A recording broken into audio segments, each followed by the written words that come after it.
Welcome to the Phil and H Travel Podcast. Is it worth it? Picture this. You are standing at the edge of this deep trench on a remote high-altitude mountain plateau. Right? You look down, and sitting directly below you, perfectly carved out of the solid earth, is a massive, multi-story stone cross. It's just incredible. Yeah, and you can hear the deep, echoing sound of priests chanting in this ancient language drifting up from the rock. You paid exactly $50 for a 5-day pass to experience what is undeniably the most jaw-dropping historical site in sub-Saharan Africa. Absolutely. But here's the catch.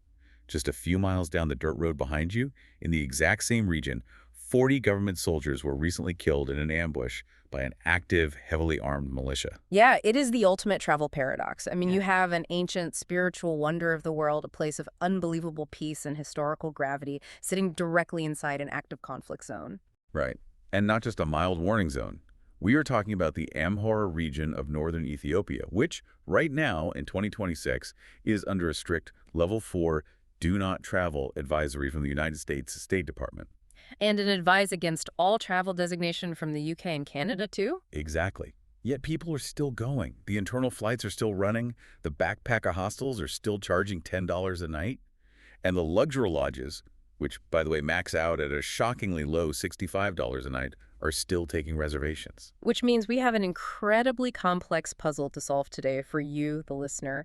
We're looking at a comprehensive 2026 intelligence and logistics sweep of Lalibela. We really need to untangle the reality of the ground conditions here. We're going to break down the actual physics of how these miraculous churches exist, the microeconomy that makes it so cheap, and, the harsh logistical traps that could leave a traveler completely stranded. Yeah, we're going to look at everything from the exact cost of a cup of coffee at the local market to the geopolitical roots of the insurgency blocking the highways. Because we need to figure out who, if anyone, should be packing their bags for Lalibela right now, and exactly how it stacks up against safer alternatives. Okay, let's unpack this. So let's start by grounding ourselves in the physical reality of Lalibela, because the architecture here genuinely defies standard human logic. Totally. When we think of monumental architecture from the 12th or 13th centuries, like think of Notre Dame or the great castles of Europe, we think of building up. Right. You quarry stones in one place, drag them to a site, stack them, and build toward the sky. Exactly. But Lalibela is the exact opposite. These 11 churches were carved downward into solid volcanic rock. This is the part that completely breaks my brain. It's like, okay, imagine you were hired to build a 10-story skyscraper. Yeah. But instead of pouring concrete and stacking steel beams upward, you were taken to a massive flat plane of solid stone. A literal block of earth. Yeah. And you have to dig the entire skyscraper out of the earth, from the roof down to the foundation, in one single continuous piece. And you cannot make a single mistake. Because it is monolithic, meaning made of one single block of stone, if a stonemason chips away the wrong piece of rock on what is supposed to be a third-floor window, you can't just replace the brick. Oh, wow. So the whole thing is just ruined. The entire structure is permanently ruined. They excavated these churches entirely from the living stone, meaning the roofs of the churches are completely flush with the ground level you are walking on. Okay, I have to ask the obvious practical question here. Yeah. How? I mean, how do you carve a 12-meter deep building into the ground without it just filling up with water like a swimming pool the first time it rains? That is where the engineering genius truly shines. The rock here is a specific type of red volcanic scoria. It's relatively soft when first exposed, but hardens over time. Okay, that makes carving it a bit easier. Right.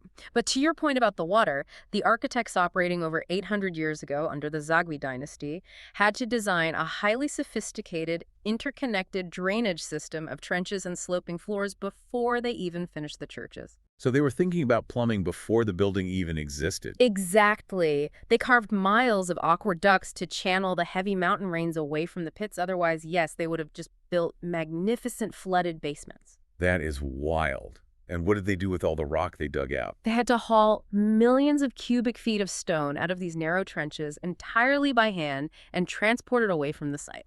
It's staggering. And the crown jewel of this entire complex is a church called Bet Georgius, or the Church of St. George. Correct. Bet Georgius is visually the most striking. It is carved in a perfect cruciform, shaped like a massive, cross-plunging 12 meters down into a sheer rock pit. The photos in the brief are just unbelievable. The precision is astonishing. And what makes this profoundly different from visiting, say, the ruins of Pompeii or an ancient Mayan pyramid is that it isn't a ruin. Right. It is an active Ethiopian Orthodox place of worship. The exact same religious rituals that took place there 800 years ago are happening there this morning. Which is exactly why UNESCO rushed to designate it a World Heritage Site back in its inaugural list in 1978, right? Spot on. It was one of the very first. So we have this peerless architectural marvel. And logically, you would think a UNESCO site of this magnitude would be packed with millions of tourists. But this is where the intelligence data we were looking at for 2026 starts to paint a really contradictory, almost schizophrenic picture. The contrast in the current data is massive. If we look at Ethiopia from a macro-national level, the country is pushing an unprecedented tourism boom, Really? even right now. Yes.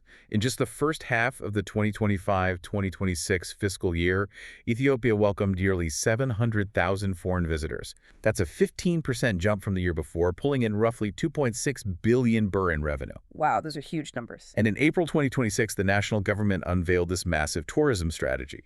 They are talking about urban rehabilitation across 70 different cities, and Ethiopian Airlines is actively launching 3 new domestic airports to handle the influx.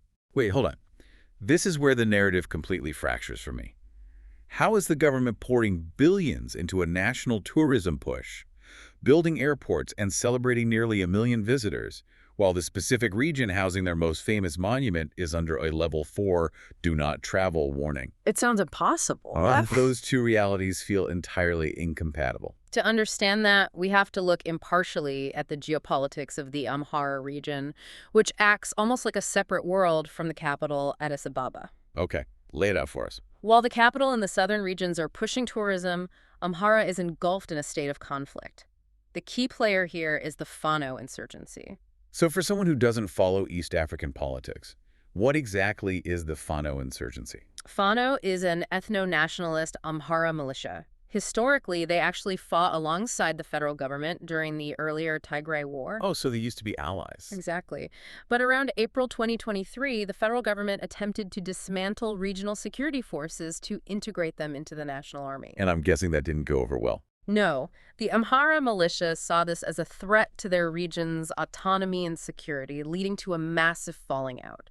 Since then, Fano fighters have been locked in severe, ongoing clashes with federal troops. And just to be clear, the brief notes, this isn't just skirmishes in the deep wilderness, right? Right. They have battled for control of major cities, crucial highways, and critical infrastructure. And Lalibela is right in the crosshairs of this. Directly in the crosshairs. If we track the timeline, in November 2023, the fighting breached Lalibela town itself. Inside the actual town. Yes.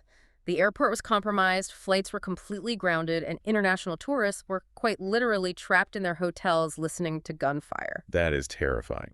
And bringing us right up to the current brief, in April 2026, Fano rebels executed a massive ambush on government soldiers on the primary road leading out of Lalibela, killing 40 federal troops in a single engagement. So you have a government printing shiny tourism brochures on one hand, while fighting a heavily armed insurgency on the very roads leading to the monument on the other. That is exactly the tightrope a traveler is choosing to walk. Well, let's talk about the exact logistics and costs of trying to navigate that tightrope. If you are flying in from Europe, say London, to Addis Ababa, you can find flights starting around $586, typically on a carrier like EgyptAir. And if you're flying out of the U.S., like New York to Addis, it starts closer to $1,981. But arriving in Addis Ababa is the easy part. Right. The truly critical piece of the entire journey, the absolute bottleneck of the trip, is the domestic leg up into the mountains, getting from Addis to Lalibela. Because normally if you land in a capital city and you want to go to a historical site a few hundred miles away, you have options. Sure, you rent a car, you take a scenic train, you hop on a bus. But the intelligence for 2026 makes this unequivocally clear. There is no safe overland alternative. You cannot drive it. Absolutely not. The highways are controlled by shifting front lines and unpredictable roadblocks. You have to fly. And that flight is operated by exactly one carrier, right? Ethiopian Airlines. Yeah, they are the sole operator serving Lalibela Airport. They run 10 weekly flights, utilizing smaller turboprop aircraft, and the journey takes just 1 hour and 10 minutes. And looking at the brief, the round-trip cost is incredibly reasonable. sitting between 81 and 174 US dollars. But the price isn't the issue. The issue is that your entire physical safety and your ability to enter or exit the region hinges on those 10 weekly flights operating flawlessly without being interrupted by weather or conflict. Which means we really need to understand the weather, because a single runway mountain airport is completely at the mercy of the elements. Completely. Lalibela sits at an elevation of 2,630 meters.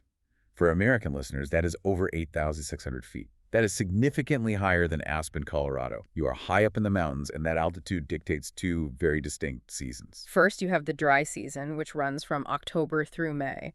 Because of that massive altitude, you aren't dealing with oppressive heat. That's a huge plus. The daytime averages are a remarkably comfortable 18 to 25 degrees Celsius, or roughly 64 to 77 degrees Fahrenheit. It is crystal clear, the air is crisp, and it is perfect weather for hiking down into the church trenches. But then you hit the wet season. Right. From June through September, the skies open up.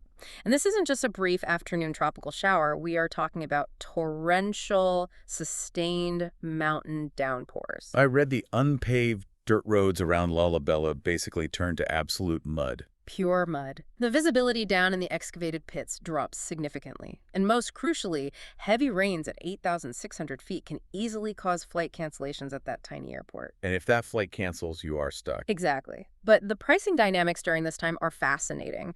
June through August is actually the peak season for tourism across Ethiopia as a whole. Oh, really? Even with the rain? Yes. But because it is the wettest, muddiest period, specifically in Lalibela, the local hotel prices reflect the misery. Even at peak national demand, the absolute maximum average cost for a hotel in Lalibela during the wet season only pushes up to $36 a night. I just want to pause on that number, $36 a night. Yep. For the average hotel during peak national travel season. We will get deep into the hotel tiers in a bit, but that number just highlights how disconnected the local microeconomy is from global tourist pricing. It really is its own bubble. If you want the cheapest possible time to go, the shoulder season from September to November drops the average hotel rate across the entire town to $23 a night. But if a traveler wants the absolute golden window, the moment when the weather, the landscape, and the culture all perfectly align, the data points to October through January. What makes that window so special? Well, the torrential rains have washed the landscape, leaving the volcanic plateaus lush and vibrantly green. The skies have cleared. And most importantly, this window houses the two most profound Orthodox Christian festivals of the year. Right. You have Jenna, which is Ethiopian Christmas, celebrated on January 7th, and then you have Timkat on January 20th. Timkat is something we really need to pause and visualize because this isn't just a local parade. Not at all, right? The brief makes it sound epic. It's beyond epic. Timkat celebrates the baptism of Jesus in the Jordan River, and observing it in Lalibela is widely considered one of the most transcendent religious spectacles on earth. Okay, paint a picture for us. To understand it, you have to understand the tablet. In the Ethiopian Orthodox Church, every single church houses a tablet, which is a consecrated replica of the tablets of law from the Ark of the Covenant. So they treat it with extreme reverence. Absolute extreme reverence. During Timkat, these highly sacred objects are brought out of the rock-hewn churches, wrapped in rich, ornate cloths, and carried on the heads of the high priests. And the visual of this is just overwhelming. I mean, you have tens of thousands of pilgrims who have journeyed to the town, all dressed in brilliant white traditional robes. Processing through the dirt streets and around these 800-year-old stone trenches. There are massive overnight vigils lit entirely by candlelight. You have the rhythmic beating of ceremonial drums, the heavy scent of frankincense burning, the chanting echoing off the volcanic walls. It is a complete sensory immersion into a faith that has remained unbroken for millennia. But from a logistical standpoint, Timkat completely alters the reality of the town. You have a remote mountain village of a few thousand people suddenly absorbing tens of thousands of pilgrims and tourists. Hotel occupancy hits a hard 100%. The price is universally double. If a traveler intends to witness Timkat, showing up and hoping for the best is not an option. Accommodation must be secured at least 3 to 4 months in advance. Okay, so let's talk about crowds. Because normally, if you tell me about a UNESCO World Heritage Site during its golden weather window during a massive global festival, my immediate thought is, I am going to be crushed by 10,000 people with selfie sticks. Right, you're picturing the Vatican in summer or the viewing platforms at Machu Picchu. Exactly. What's fascinating here is how the isolation of Lalibela creates a massive paradox. Because the overland roads are entirely compromised by the Fano insurgency, the only way for foreign tourists to arrive is via those 10 weekly turboprop flights. So the flights essentially act as a cap on visitors. Exactly. The airline capacity acts as an involuntary quota system. So even on a busy day at peak season, you might climb down into the trench of Betty Georgis and find yourself sharing this monumental architectural wonder with perhaps 20 to 50 other foreigners. That is wild. You essentially get the Colosseum practically to yourself. Exactly. The crowd problem in Lalibela isn't other tourists ruining your photograph. The crowd problem is the armed militias controlling the highways. That is the population density that actually dictates your travel experience. That is a very sobering reality check. Very much so. Let's shift gears and put ourselves right in the moment of arrival. Imagine you've weighed the level 4 warnings, you've looked at the history, you've booked the Ethiopian Airlines flight, and you are making the final descent. Your entry point is Lalibela Airport, designated by the code LLI, and we use the term airport loosely by international standards. Society. It is a small, utilitarian, single-runway facility. It wasn't built to serve a booming local metropolis. It was built almost exclusively to grant tourists access to the churches because the mountain terrain and now the regional security makes driving unfeasible. The approach from the air is stunning, though. You drop down out of the clouds and you see these dramatic, stepped agricultural terraces carved into the mountainsides. It's gorgeous. You pass over deep green groves of eucalyptus trees and these vast, sweeping volcanic plateaus. You touch down, and the reality of how remote you are hits you instantly. And the transfer from the airport into the town of Lalibela is incredibly brief, only about a 5 to 7 minute drive. Oh, that's fast. Yeah, and because the tourism industry is so heavily reliant on the few who make the journey, most hotels will eagerly include a free airport transfer just to secure your booking. And if they don't? If you do need to arrange your own transport, you can grab a local taxi or one of the three-wheeled tuk-tuks for roughly $2 to $4 US. And as you take that tuk-tuk into town, the first thing that strikes you is the profound simplicity. Lalibela is not a polished tourist trap. Far from it. There are no paved boulevards lined with souvenir shops. It is a dusty, working mountain town. The buildings are primarily modest structures made of local stone, wood, and corrugated iron roofs. You will literally see goats and donkeys casually wandering down the main unpaved thoroughfares. It is the absolute antithesis of a highly curated resort environment. There are no traffic lights in the entire town.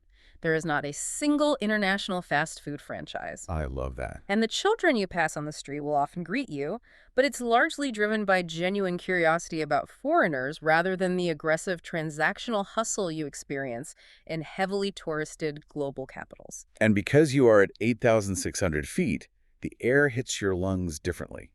It is thin, it is crisp, and it is cool. If you've just flown up from the chaotic, humid, heavy traffic of Addis Ababa, stepping out in Lalibela is a physical shock to the system. And then you drop your bags and you walk toward the site. This is what you traveled halfway across the world into a travel warning zone to see. You are walking along a flat, rocky expanse of ground. You don't see massive spires looming in the distance. You don't see towering walls or flying buttresses. Oh, they're all underground. Right. You just walk forward, you approach an edge, you look down, and the earth just opens up into this massive rectangular void. And sitting at the bottom of that void is a perfectly symmetrical, intricately carved building. The architectural inversion completely disorients you at first. You are looking at the roof of the church flush with your own shoes. It's so strange to think about. You have to intellectually process the fact that every single doorway, every window frame, every decorative pillar on the structure below you wasn't brought there and assembled. It was revealed. They chipped away the mountain until only the church remained. And the most beautiful part is the sound. It's Yeah. not silent. It's not a sterile archaeological site where you read a plaque and move on. You look down into the trench and you see Ethiopian Orthodox priests draped in white robes sitting in the shade of the doorways. And they are reading from these massive, ancient, handwritten manuscripts. Those manuscripts are written in Ge'ez, right? Yes, Ge'ez. Wait, is that the local dialect people speak in the town? No, and that is a crucial distinction. Ge'ez is an ancient Semitic language that dates back thousands of years. Think of Ge'ez in Ethiopia, much like Latin in the Catholic Church. Ah, so it's strictly for religious purposes now. Exactly. It is the historical liturgical language. The priests are chanting scriptures in a language that carries the weight of millennia. So when you hear that deep, resonant chanting echoing up the volcanic rock walls, you aren't just observing a monument. You are witnessing a continuous, unbroken chain of devotion that has been operating in that exact spot for 8 centuries. It is a living, breathing faith. Which brings up a really interesting logistical question. If you were visiting a living 800-year-old village that lacks paved roads and traffic lights, where exactly do you sleep? Let's dive into the accommodation data, because trying to find a bed in a town with a grand total of about 120 properties requires completely recalibrating your expectations of what a hotel is. The market here is microscopic compared to global destinations, and the pricing structure is extraordinarily depressed by the lack of mass infrastructure and the overarching security situation. Let's look at the tiers, starting with the backpacker segment. If you are traveling on an absolute shoestring budget, Lalibela is almost unbelievably cheap. You have places like the amazing Lalibela homestay or the Roja family guest house. The nightly rate, 10 to 13 US dollars. And we should clarify what $10 buys you. It's not a luxury suite, but it is a clean bed. It usually involves a shared bathroom, but it comes with immense, genuine local hospitality. Right. Often, the host family will include a simple, traditional breakfast in that $10 price.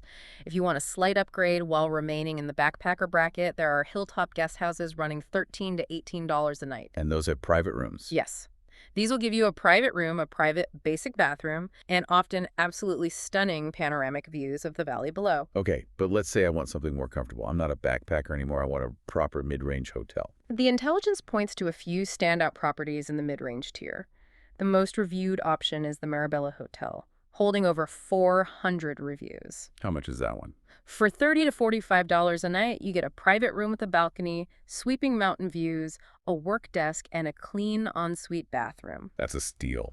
Another strong option is the Honeyland Hotel, running $20 to $25 a night, which offers free breakfast and Wi-Fi, or the Panoramic View Hotel, which consistently delivers exactly what its name promises for $25 to $40. Okay, but what if I just won the lottery? I want to go all out. I want the 5-star, white glove, absolute pinnacle of luxury available. I want the 4 seasons of Lalibela. What is the most expensive, luxurious place I could possibly book? This is where we hit one of the most fascinating anomalies in global travel. The 4 seasons of Lalibela does not exist. What do you mean? The ultra-luxury tier, the international standard of infinity pools, massive spas, and white glove service simply has never been built here. The absolute ceiling of the market, the most you can possibly spend on a room, is roughly $65 US a night. $65 is the absolute maximum. You couldn't spend $500 a night if you tried. You literally cannot. The infrastructure to absorb that kind of wealth isn't there. The Lalibela grade luxury tier consists of places like the Hilltop Lodge, which costs $51 to $65, or the Sora Lodge, which runs $40 to $55. So they're nice, but they aren't opulent. Right. By international standards, these are very comfortable, beautiful, solid 3-star properties. They have great food and lovely views, but they are not ultra-luxury. The brief explicitly notes that if a traveler requires true insulated 5-star luxury, they must base themselves in Addis Ababa, where hotels like the Hyatt Regency exist, and simply fly into Lalibela for a short, rugged excursion.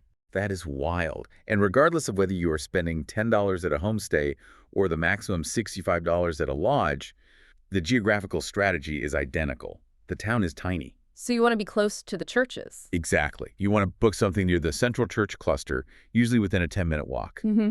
And the data makes a very clear distinction here. The security risk, the Fano insurgency, the gunfights, is outside the town on the highways. Right. There are no bad neighborhoods within Lalibela town itself. Your goal is simply proximity to the churches. And being centrally located means you're deeply connected to the local dining culture. Because there are no international chains, you are eating exactly what the locals eat, which means the quality of the authentic Ethiopian cuisine is exceptional.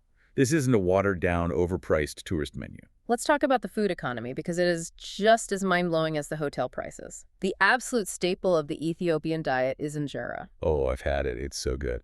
For those who haven't had it, injera is this incredible, massive, spongy, slightly sour flatbread made from a local grain called teff. It serves as your plate and your utensil. And they put the watts on it. Yes. They ladle various wats, which are these incredibly rich, deeply spiced stews of lentils, meats, or vegetables, right onto the injera. And a massive authentic injera platter with 2 or 3 different wats at a local restaurant will cost you exactly $3 to $5. $3 to $5. It's amazing. If you are feeling homesick and want Western food like a basic pasta dish or a sandwich at one of the hotel restaurants, that runs $5 to $8. Even if you sit down at the nicest mid-range hotel in town for a full dinner and a couple of local beers, your total bill will average $8 to $12 per person. And the raw grocery prices really put the local microeconomy into perspective. Okay, think about what a bottle of water costs at a major European tourist site. At the Eiffel Tower, you might pay €4 or €5. In Lalibela, a 1.5-liter bottle of water at a shop costs between 50 and 80 cents. That's less than $1. Yeah. A local beer, like a bottle of St. George or Habesha, is $1 to $1.50. To continue that breakdown, a half dozen eggs will run you 80 cents to $1.20. A loaf of bread is 40 to 70 cents. A fresh bunch of bananas is 50 to 80 cents. But the most culturally significant item is the coffee, which will cost you between 30 and 60 cents a cup. We have to pause on the coffee. Because getting coffee in Ethiopia is not like swinging through a drive-thru. No. Ethiopia is the geographic birthplace of coffee, and ordering it in a local Lalibela cafe is a profound ritual. It truly is. If you order a traditional coffee, you aren't just handed a paper cup. You are participating in a ceremony. The host will often start by washing the raw green coffee beans right in front of you. They roast them right there, right? Right. They roast them over an open flame in a flat pan. The smoke fills the room, often accompanied by the burning of frankincense.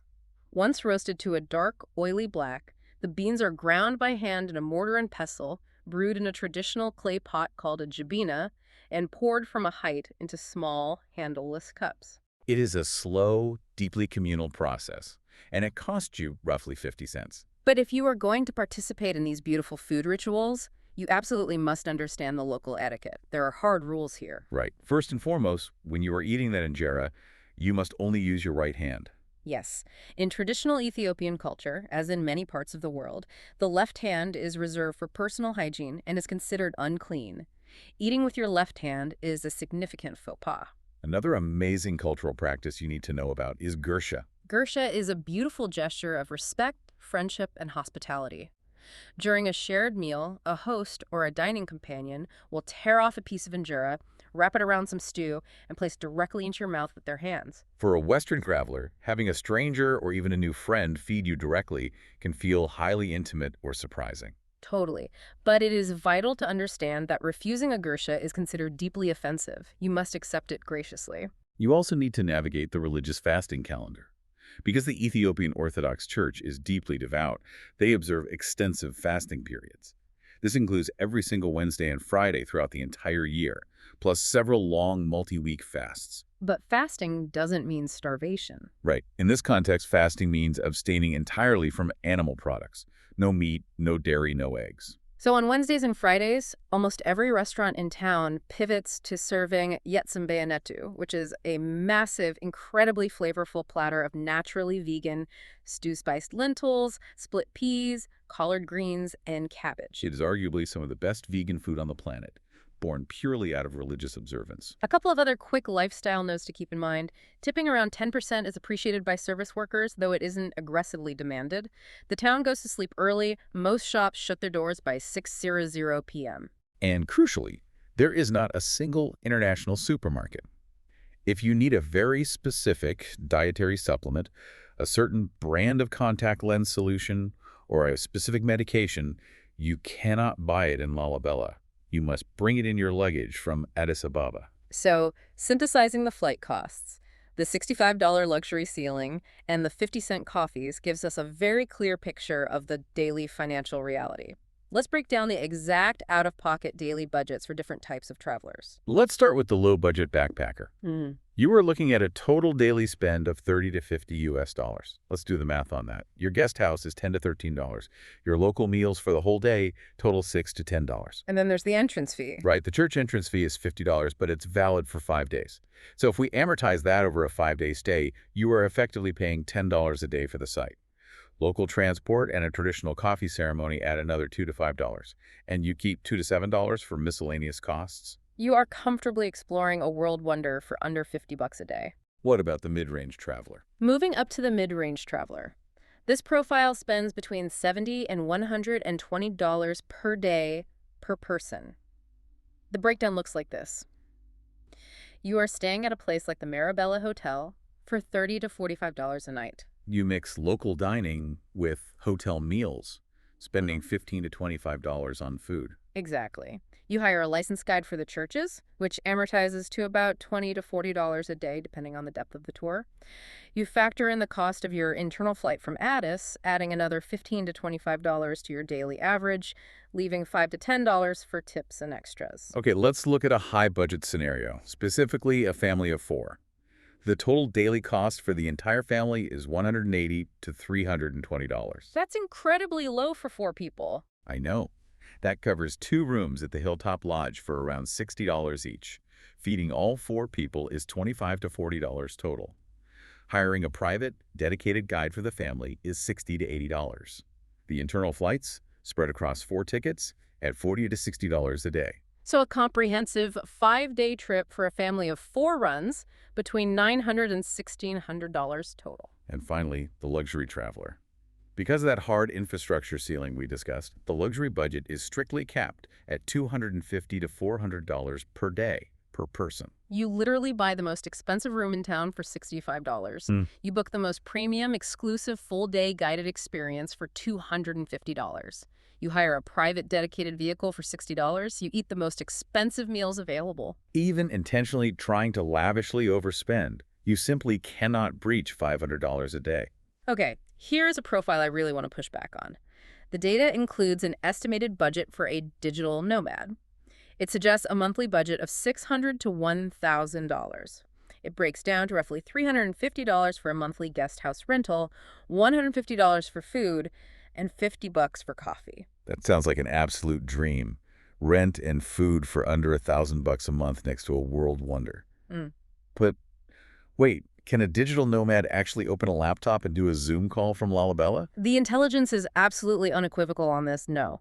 The concept of being a digital nomad in Lalibela in 2026 is an illusion. Thank you, because you just told me there are no traffic lights and the region is in a state of armed rebellion. Exactly. Despite how enticing that $600 a month budget appears, Lalibela is entirely unviable as a long-term remote work base. Because of the Wi-Fi? Yes, the Wi-Fi infrastructure is painfully slow and frequently drops out completely. Power outages are not a rare annoyance. They are a frequent, sometimes daily occurrence. There are 0 dedicated co-working spaces with backup generators. And the conflict. And above all else, the active Fano conflict and the dependency on a single airline lifeline make establishing a month-long residence highly stressful and ill-advised. If a digital nomad wants to work from Ethiopia, they must base themselves in Addis Ababa, where the telecommunications infrastructure actually functions, and treat Lalibela as a weekend excursion. That is a critical reality check. And it provides the perfect transition from the romantic dream of cheap travel into the harsh, unforgiving logistics of this destination. The intelligence data explicitly identifies 3 main logistics traps that travelers fall into. And trap number 1 is the single-flight lifeline trap. We discussed the mechanism of this earlier. Ethiopian Airlines is your only way in and your only way out. There's no secondary airline. There is no private charter helicopter you can call with your premium credit card. And the roads are entirely compromised. The reality of this trap is terrifying if you get caught in it. Let's look back at November 2023. Fighting erupted in the town. Ethiopian Airlines, quite sensibly, stopped flying planes into a combat zone. So the tourists were stuck. The tourists who were in Lalibela at that moment couldn't leave. They couldn't rent a car because the roads were full of militias. They were entirely stranded until the military situation stabilized enough for the flights to resume. And if you think, well, I'll just brave the roads, the intelligence notes that the 2-day bus route via a town called Desi drives directly through active, volatile front lines. So how does a traveler mitigate trap 1? What is the fix? First, you must purchase flexible, changeable tickets on Ethiopian Airlines so you can pivot if a flight is canceled. Second, you absolutely must build a massive buffer, at least 48 hours, between your return flight from Lalibela and your international flight out of Addis Ababa back home. Because if you book them on the same day and the mountain flight is delayed by heavy rain, you will miss your connection to London or New York. Right. Third, you must carry at least $200 in crisp, Physical cash purely as an emergency fund to pay for extra nights of accommodation if you get stranded. And finally, you must register your travel dates with your home embassy before you arrive. Okay. Trap number 2 is much less dangerous, but incredibly frustrating. It is the mandatory guide confusion trap. Here is how it works. You arrive at the official ticket office.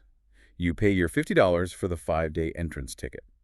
But what the ticket office doesn't clearly explain is that to actually enter the churches, you are technically required to be accompanied by a licensed guide. And that $50 ticket does not include the guide. Exactly. And the local opportunists know exactly how to exploit this confusion.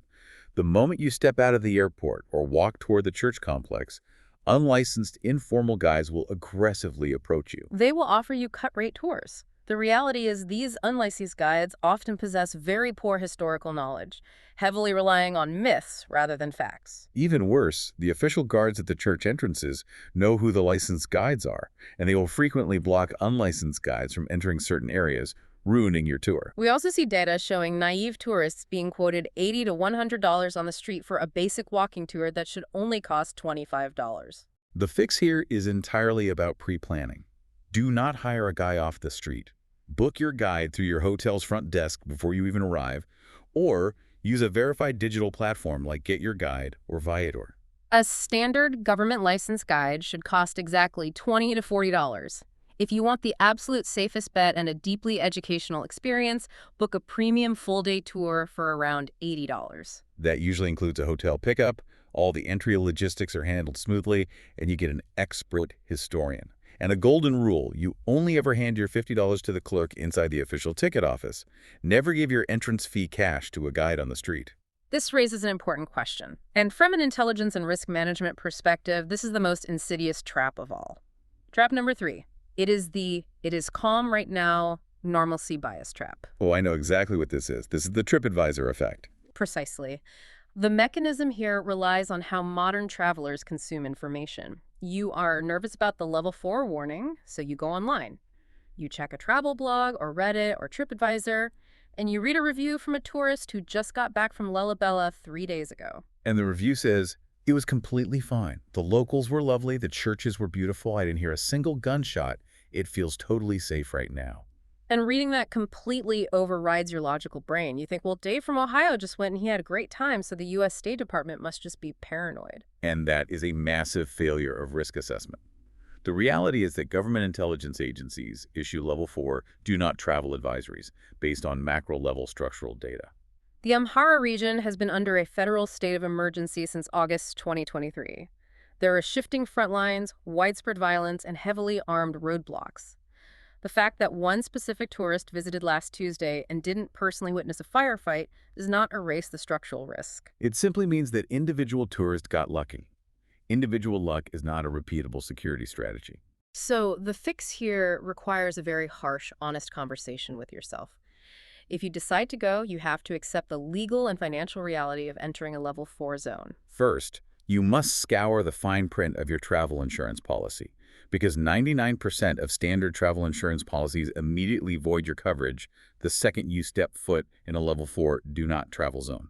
If you break your leg, or if you need an emergency charter flight out, they will not pay a dime. Second, you have to accept that your embassy cannot guarantee consular assistance if things go wrong. They aren't going to send a military helicopter to rescue you from a guest house. And finally, you must accept that the situation can deteriorate from perfectly calm to active combat in a matter of hours.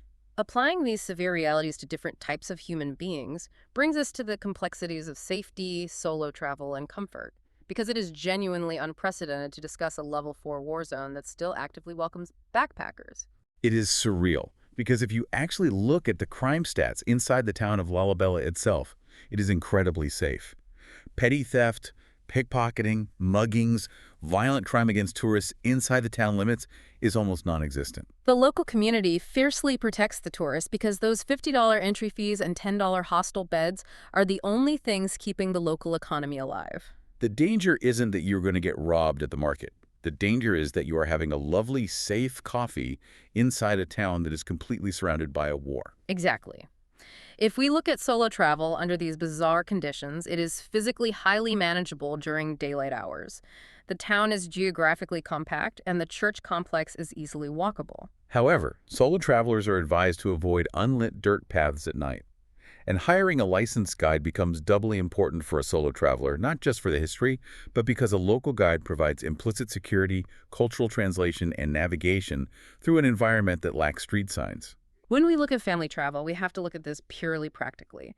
Yes, the churches are physically accessible for older kids. Yes, the lodges have family rooms. But taking children into a region where a 40-soldier ambush just occurred in April 2026, where you're relying on a single turboprop flight to escape, where there is no pediatric emergency medical care from a strictly practical risk management perspective, it is a firm no. We also have to explicitly address LGBTQ+ safety. The U.S. State Department warning is very clear on this. Consensual same-sex relations are strictly illegal under Ethiopian law and can result in severe imprisonment. Furthermore, Lalibela is a deeply conservative, religiously orthodox community. For LGBTQ+ travelers, extreme discretion regarding public displays of affection or sharing accommodation is absolutely required for physical and legal safety. Finally, we have to talk about health and physical safety, specifically the altitude. At 2,630 meters, you are dealing with roughly 25% less oxygen than at sea level. Many travelers arrive and immediately experience mild altitude, sickness headaches, shortness of breath, nausea. You need to aggressively hydrate and completely avoid alcohol for the first 48 hours. And remember, the medical facilities in Lalibela are profoundly basic. They can hand you a bandage or basic antibiotics.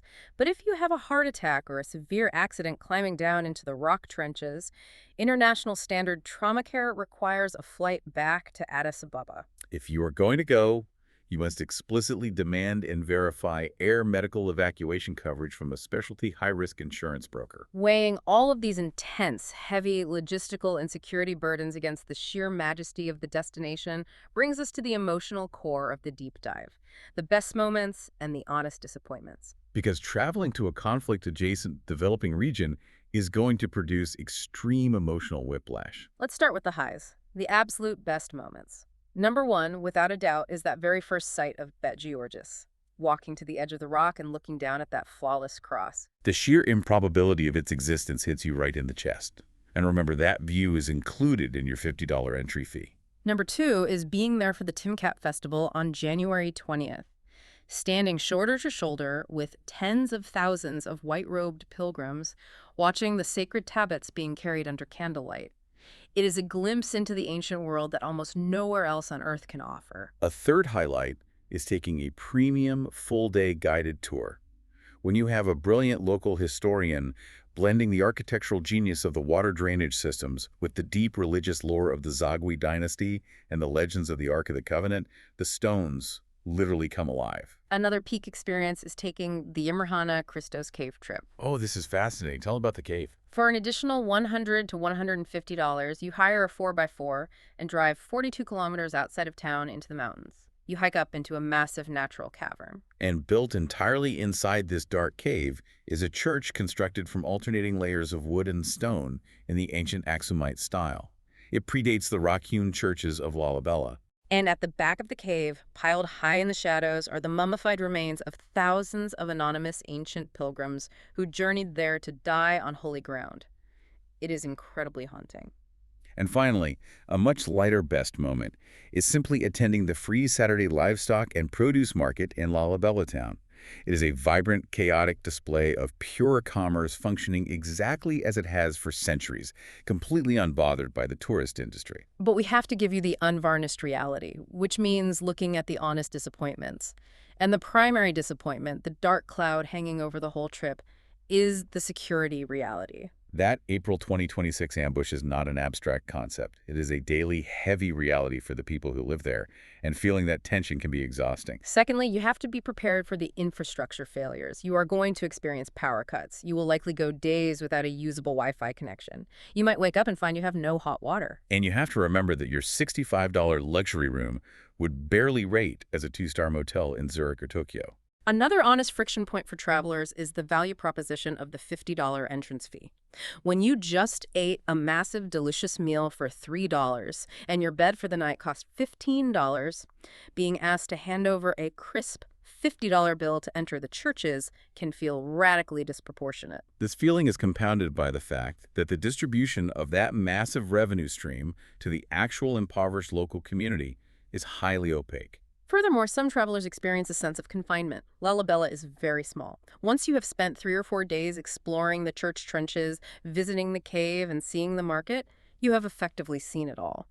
Restlessness quickly sets in because you cannot safely rent a car and explore the surrounding countryside. And hovering over all of those days is the background anxiety. Knowing deep down that you are entirely dependent on a single turboprop flight to get you out of a conflict zone can genuinely undermine the spiritual peace and contemplation you are supposed to be feeling inside those ancient churches. Which brings us to the alternatives. Let's say a listener is hearing all of this. The Fano insurgency, the single runway, the voided travel insurance, and they decide, you know what, I want to see amazing history, but a level 4 do not travel warning is just a bridge too far for me right now. Where else can they go? The intelligence outlines 2 very distinct alternatives. Alternative 1 is Gondar, Ethiopia. Gondar sits about 110 miles northwest of Lalibela. The main draw here is Fasil Gebi, which is a stunning royal enclosure filled with 17th century castles and palaces.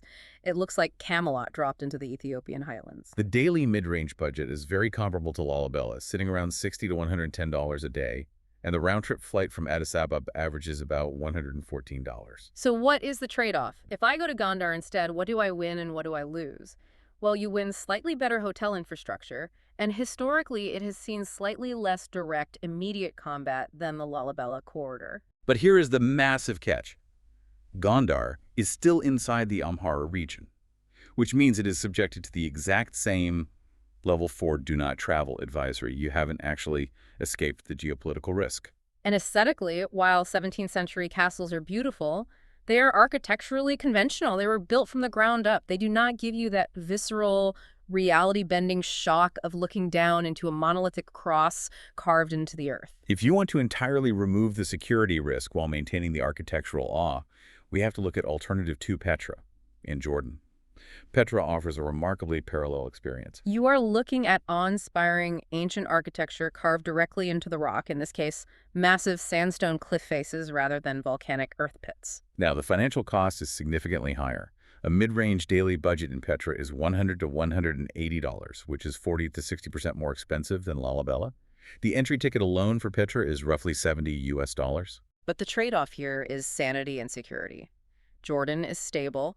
There are no level 4 conflict warnings. You have access to 24-hour modern medical facilities, reliable multi-carrier daily flights, and excellent tourism infrastructure. But the catch with Petra is the soul of the site. Petra is a magnificent dead archaeological site. It was abandoned centuries ago.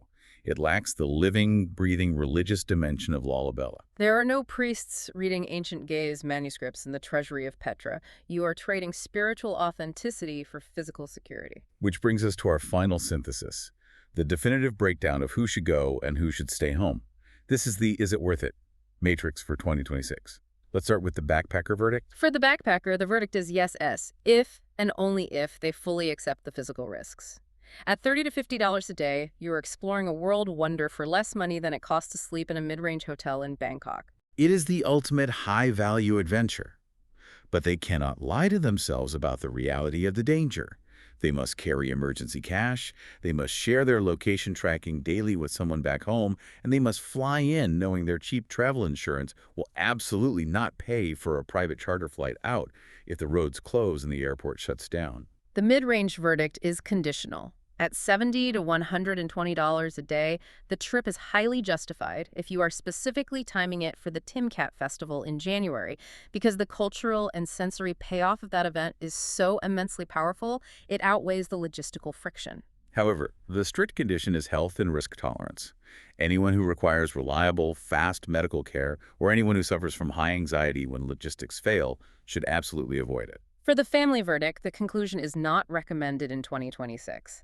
Taking children into a level 4 conflict zone with recent ambushes on the access roads, zero pediatric emergency care, high-altitude health risks, and an unreliable single-flight exit strategy is a firm no from a purely practical standpoint. The advice for families is simple. Wait for the political insurgency to resolve. The churches have survived perfectly intact for 800 years. They are carved out of solid bedrock. they will still be there when the travel warnings finally drop. The luxury verdict is also a firm NO. Because of the hard $65 ceiling on accommodation, Lalibela simply fails to meet any international standard of luxury. High net worth travelers who demand seamless comfort should instead hire a premium specialist operator. You can book a 5 to 7 day multi-city Ethiopian package for $1,300 to $1,720 that utilizes private guides and nice vehicles to mitigate some of the daily logistical friction. But even an expensive tour guide cannot eliminate the underlying threat of a regional armed insurgency. And finally, the digital nomad verdict. As a base to live, work, and plug in a laptop for a month. Not viable. There's no co-working infrastructure, and the Wi-Fi is terrible. But as a targeted 3 to 4 day excursion from a stable long-term base in Addis Ababa, where you are spending $800 to $1,200 a month for reliable fiber internet and solid infrastructure, it delivers a profoundly moving, unforgettable solo experience. Looking at all the data, the intelligence, the prices, and the danger, this deep dive leaves us with a rather profound philosophical question to mull over. Does the inherent difficulty, the severe background anxiety, and the very real physical danger of reaching a place like Lalibela in 2026 inadvertently serve a purpose? Does it act as a filter stripping away the casual bucket list tourist and essentially returning the site exclusively to the genuine pilgrims and the deeply committed travelers? We have to ask, is the danger actually the very thing preserving Lalibela's 800-year-old authenticity from the kind of sterile modern over-tourism we see in safer places like Petra? If this gave you the honest verdict you needed, follow the show. New episodes drop every day. That is the honest verdict from Phil and H.